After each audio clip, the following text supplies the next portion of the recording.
شرکت بین المللی ابکرز ردبندی سطح میزدگی در کشورهای جهان را نشر کرد. تاجیکستان در این ردبندی که 182 کشور را در بر میگیرد از لحاظ سطح وابستگی اهالیش به مشروبات در بین مردان زینه 102 را به دست آورد و در بین زنان زینه 92 را. به حساب کارشناسان ابکرز سطح وابستگی به نوشکی‌های سپیرتی در بین اهالی مرد تاجیکستان 2.57% و در بین زنان 0.29% را تشکیل می‌دهد. یعنی از این رقم ها برمی‌آید که در تاجیکستان بیش از 60,000 مرد و بیش از 7,000 زن معتاد می و شراب شدند. با این نشان دهنده ها تاجیکستان در بین کشورهای آسیای مرکزی هم در بین مردان و هم در بین زنان در زینه سیوم می‌آید. دو جای اول را در منطقه هم در بین مردان و هم در بین زنان قزاقستان و قرقیزستان صاحب شدند و سطح عظم پست وابستگی ساکنان به مشروبات در ازبکستان و ترکمنستان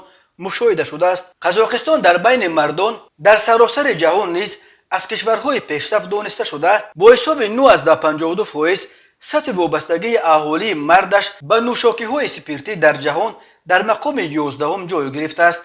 از لحاظ سطح وابستگی ساکنانش به الکل 3 جای اول را در سراسر جهان در بین مردان روسیه 16.29%، ونگریا و مجارستان 15.29% و لیتوا 13.35% صاحب شده.